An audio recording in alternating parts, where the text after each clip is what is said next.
وقديس يوحنا سابا اللي بيسموه الشيخ الروحاني، اللي منكم بيقرأ كتب الآباء، أكتر قديس كان عايش الحب الإلهي، لدرجة قال إن الحب الإلهي غربه عن الدنيا وعن الأرضيات.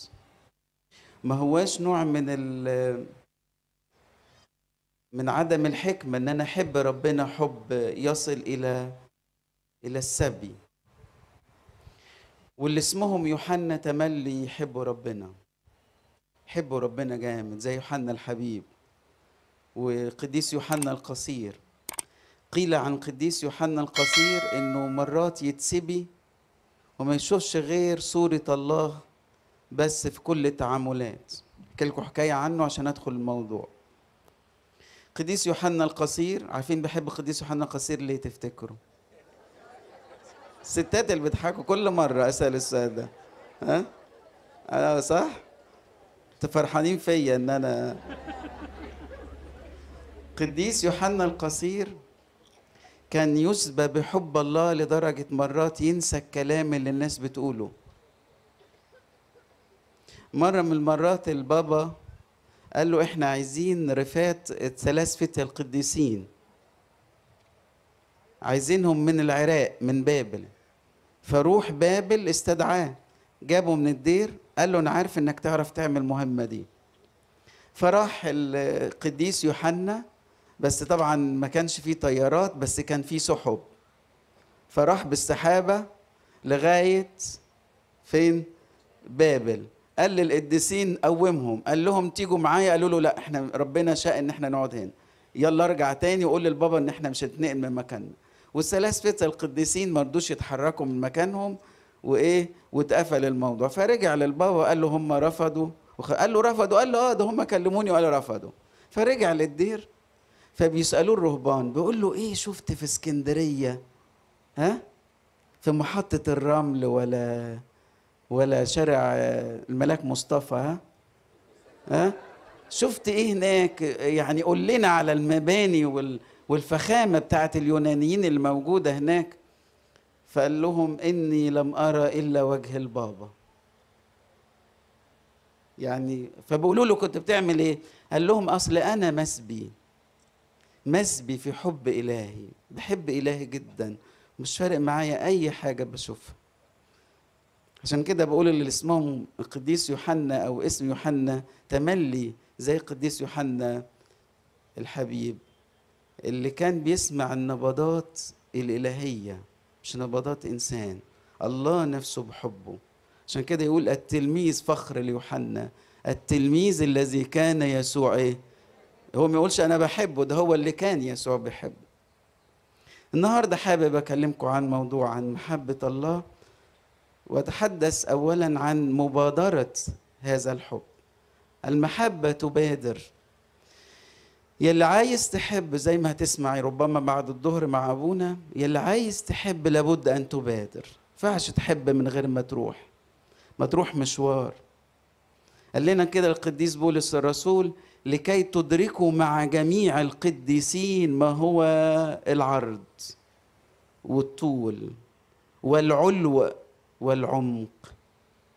أن تدركوا إيه؟ محبة المسيح الفائقة المعرفة. تدركوا قد إيه المبادرة الإلهية اللي الله بياخدها، بيعمل موضوع طويل وقصة طويلة خالص، قصة طويلة بيطول شرحها لكل شخص مننا. الله بادر وراح لكل واحد مننا.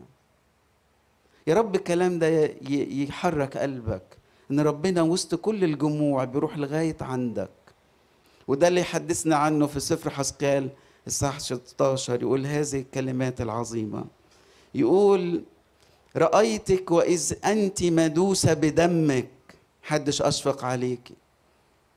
واحدة بنت اتولدت، شوفوا حالها، بيقول لها أما ميلادك يوم ولدت في سفر حزقيال الصح 16 فلم تقطع سرتك ولم تغسلي بالماء للتنظف.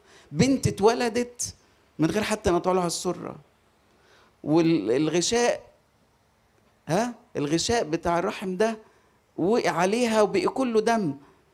ولم تغسلي بالماء للتنظف، لم تملحي تمليحا، لم تقمطي تقميطا، لم تشفق عليك عين لتصنع لك واحدة لترق لك، لكن طرحتي على وجه الحق بكراهة نفسك يوم ولدت. وطرحتي، يقول الكتاب هذه الكلمة الدقيقة، طرحتي على وجه الحق. يعني ايه؟ اما حد بقى يفوت عليكي، مش في الطريق ده، فين؟ على وجه الحق.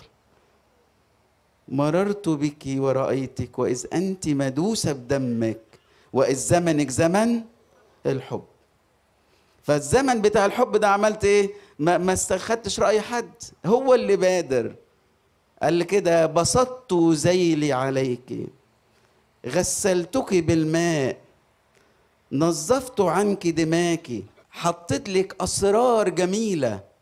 بيقول لها كده: حطيتك في المية وبعدين مسحتك بالزيت. هذه الأسرار اللي في الكنيسة. ربنا خدني كده، أنا من غير شكل، عارفين من غير ملامح، واحد من غير وش. وبعيد عنك لما واحد يبقى من غير ملامح كده، محدش هو عارف بيكلم مين. ها؟ فالشخص ده أول ما يبقى من غير وش وملامح، الله ياخده يديله شكل جميل. فقال لها كده: وخرج لك اسم فصلحت لمملكة. خرج لك اسم كبير عظيم. اسم ايه؟ اسم بتاعي انا، لانك انت بتاعتي انا. هذه المحبة المبادرة اللي الله بادر بيها لكل شخص تبقى دين علينا. انا مديون، مديون. كل واحد مننا لازم يكرر هذه الكلمة: انا مديون لمحبة الله اللي كل يوم تتسجل. يقول: إن أعدها فلا تحصى، زادت عن أن تعد، في سفر المزامير. يعني مش عارف أعدها. وللأسف العين اللي الشخص ما استنرش، ما يشوفش إحسانات الله. ده مرات الألم إحسان، مرات صدقوني الألم إحسان، مرات الضيقة إحسان من الله. وبفهموا اللي بقوله ده. مرات الله بيبقى بيحبه، من يحبه الرب يعمل إيه؟ إحسان منه. ده بيحب من يحبه الرب يؤدبه ويجلد كل ابن يقبله.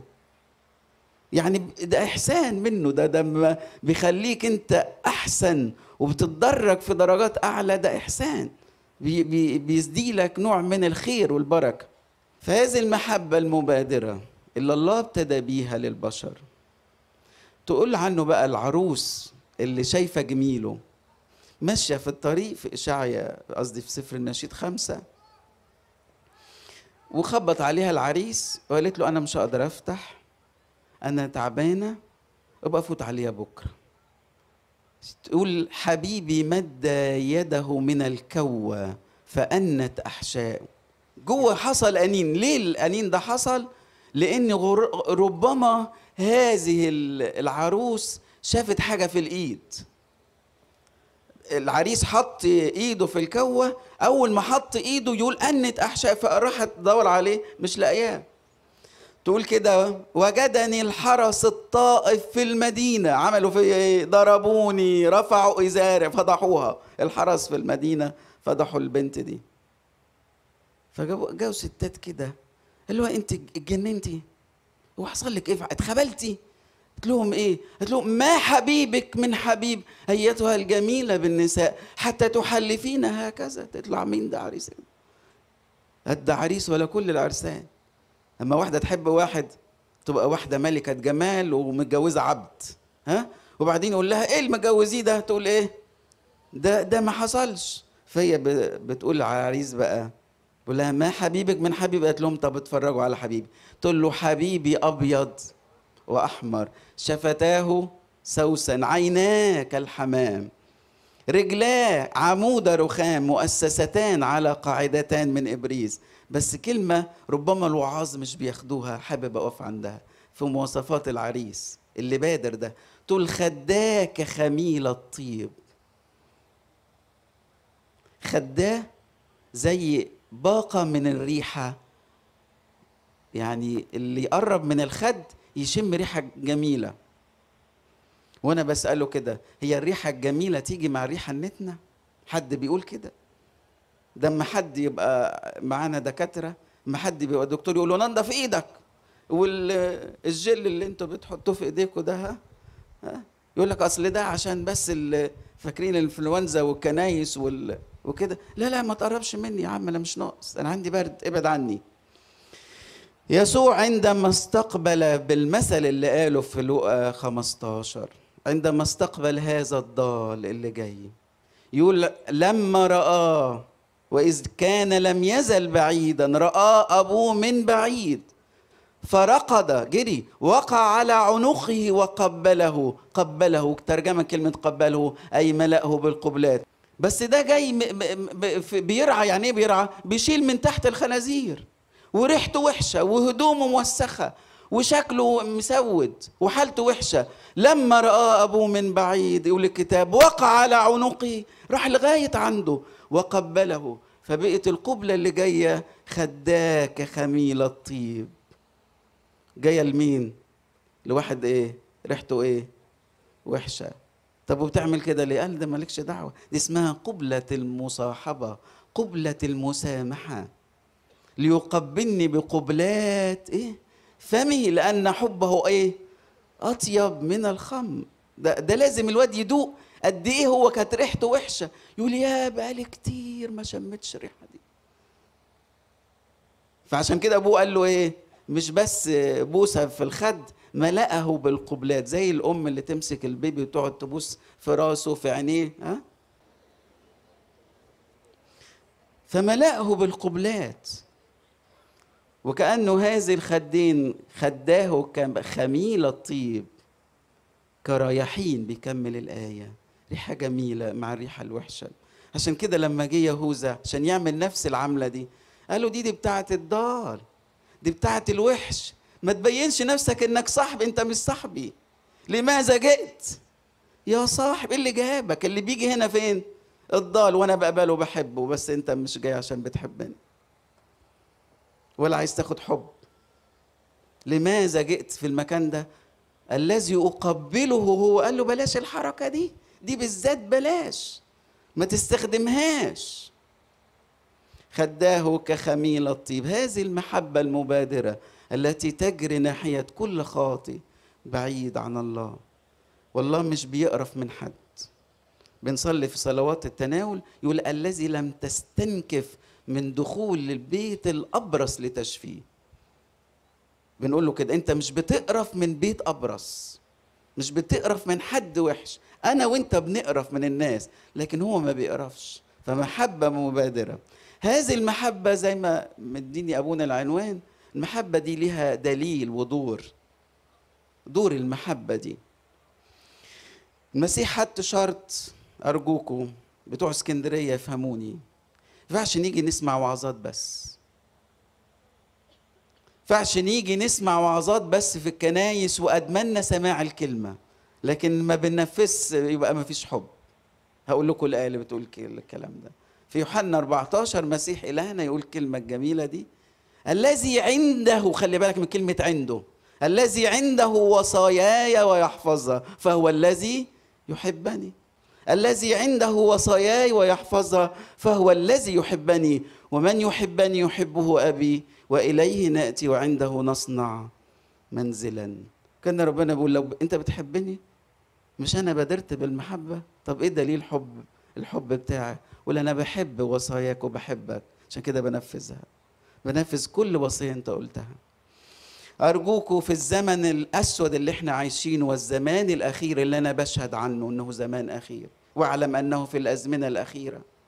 ده زمان أخير عايشينه، وصدقوني ياما وعاظ بيقولوا أن احنا مش الزمان الأخير، احنا في الزمان الأخير وفي الضيقة العظيمة.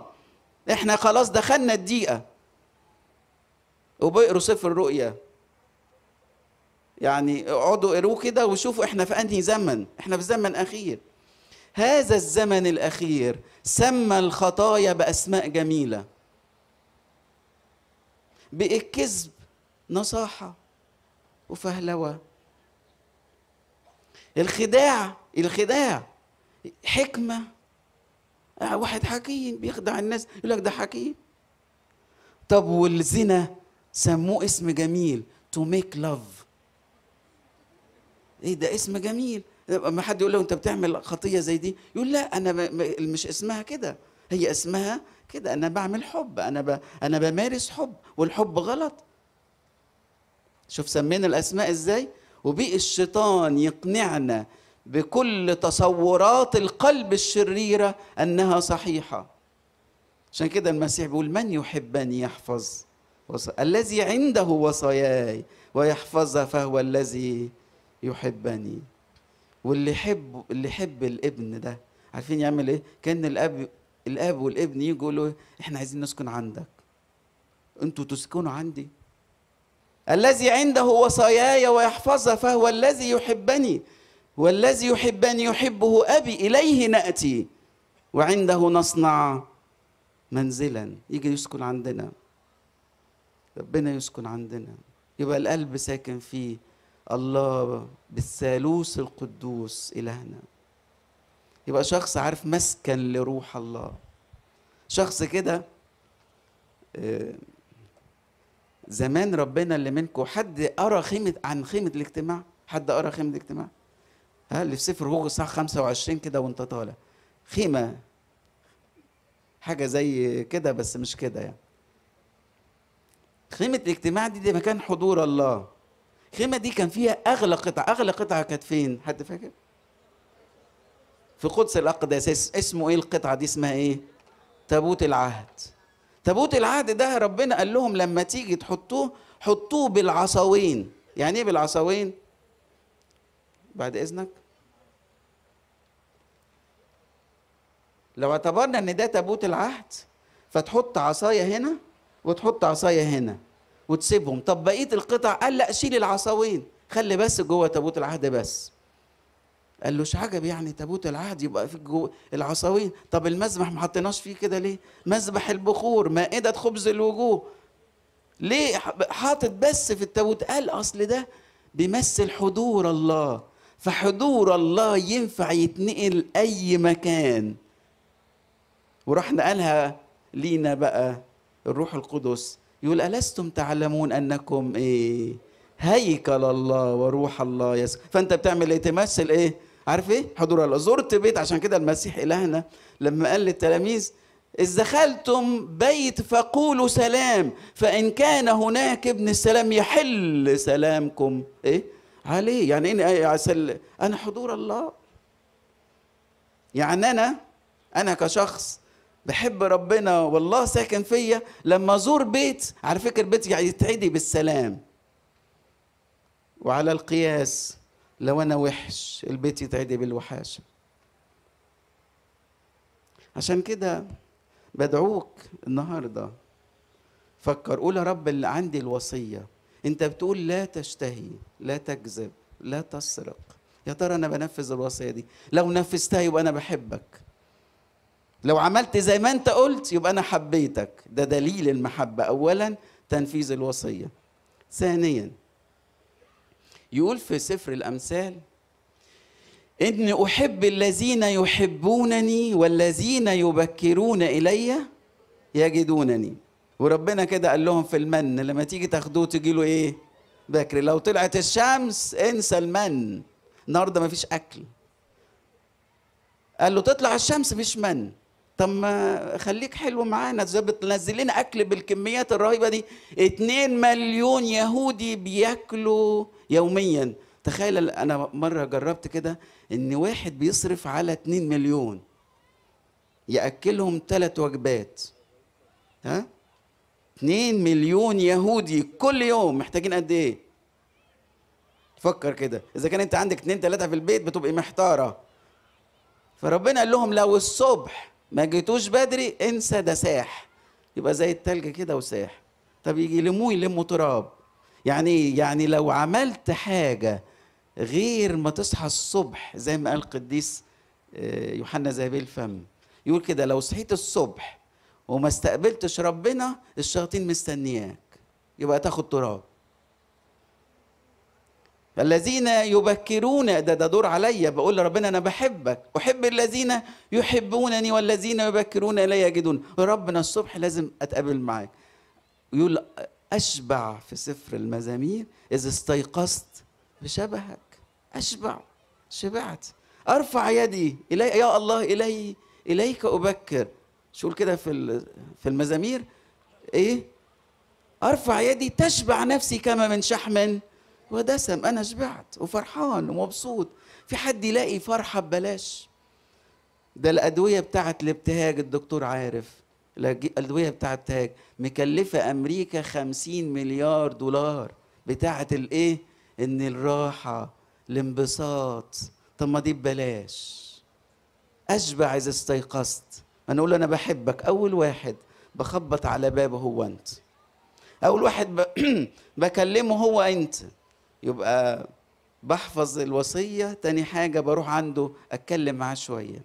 وما اتكلم معاه شويه، عارفين يعمل ايه؟ يظبط اليوم، يظبط المود بتاعك، الطريقه بتاعتك، الحياه، اللي هتقابلهم، اللي هتكلمهم، اللي هتعمل حتى الاكل. الاخت اللي بتعمل اكل، كانت واحده الصبح برضه في انجلترا، عندها 11 عيل. كان عندها 11 عيل دي بتاكلهم برضه. فكاتبه على قدام زمان، يعني قدام الحوض بتاع غسيل الاطباق والمواعين، كاتبه كده: هنا يكرم الله في اليوم 3 مرات. بتروح لغايه المواعين وهي بتعمل مواعين بتعمل ايه؟ بتصلي. عشان هي اتعلمت الصبح تصحى تعمل ايه؟ تصلي. واقفه تغسل المواعين وعماله تصلي. بس الواحده تقول انا ما عنديش وقت. ما عندكش وقت ازاي؟ ده الست قالت اهي: هنا يكرم الله في اليوم 3 اني اكرم الذين يكرمونني، الذين يحتقرونني يصغرون. يبقى دليل محبتي ان انا بحفظ الوصيه. دليل محبتي ايضا ان انا بعمل ايه؟ بصحى بدري عشان اروح عنده. دليل محبتي زي ما هتشوفوا بعد الظهر مع ابونا اللي هيكلمكم، اخواتي او عائله الكنيسه، العائله الكبيره. احنا عائله كبيره على فكره. على فكره اما واحد يجي يقول لي انا ما عنديش حد، اقول له ما عندكش حد ازاي؟ ده ربنا عامل لك عيله كبيره في كل حته. دي كنيستك دي عيله. ألستم تعلمون أن جميعكم إخوة؟ أنتوا إخوات. إحنا نزلنا المعمودية طلعنا عشان نبقى متساويين، أنا غني وأنت فقير، أنا فقير وأنت غني. طلعنا عشان نبقى إخوات. أقعد جنبك، أنا بيه وأنت بيه، إحنا أولاد الملك، أنا اتعمدت زيك، فبينا إيه؟ إخوات. فدليل محبتي ربنا إن أنا بحب إخواتي. عشان كده الناس يقولوا لي أنتوا بتحبوا بعض ليه؟ أنت مالك أنت؟ هو كده. بهذا يعرف مين؟ الجميع أنكم تلاميذي. يبقى اللي عنده الوصية وبيحفظها أي ينفذها هو ده الشخص اللي بيحب. اللي بيروح بدري عنده ويخبط على بابه هو ده اللي بيحب. اللي بيحب كمان مين؟ إخواته. يبقى أمر بسيط جدا في حياتنا، إنه ما ينفعش أكمل المسيرة بتاعتي، ما ينفعش أكمل بكرة غير بمعية منه. يعني لازم يمشي معايا وحط قدامه الصعوبات. عارفين ساعات في ناس غلسة، يجي واحد كده، الناس اللي شغالين مع البشر، اللي التنمية البشرية والاتش ار واللي بيتعامل مع البني ادمين، تلاقي واحد 20 واحد والاسس نفس الكلام، تلاقي 30 واحد عمالين هاجمين عليه. يعمل ايه ده؟ قال له موسى، قال له لا مش قادر اشيل. قال له طب سيبهم لي وانا هشيل. انا حملتكم كما يحمل الاب ابنه، سيبهم لي وانا اشيل، انت مالكش دعوه، انت بس بلغني الموضوع. بيبقى عندك مشكله، ما اعرفش بقول الكلمه دي ليه، بس جايز ربنا بيوقعها لحد. اما عندك مشكله، مش عندك ملف، ممكن الملف ده تحطه على مكتب ربنا، بس الملف تحطه عند مكتب ربنا، بس تشعر انه في حد هينفذه لك ويعمله لك. دي آية في الكتاب المقدس: لا تهتموا بشيء بل في كل شيء بالصلاة والدعاء مع الشكر. ليه؟ لتعلم طلباتكم. يعني تعلم عشان توصل. كان المكتب لو حضرتك حطيت ملف على المكتب من غير ما تشكر ربنا ما وصلتش. لا تهتموا بشيء، ده الرسول بولس بيقول كده، لا تهتموا بشيء بل في كل شيء بالصلاة والدعاء مع الشكر لتعلم طلباتكم لدى الله، وسلام الله بيكمل الذي يفوق كل عقل يحفظ قلوبكم وأفكاركم في المسيح.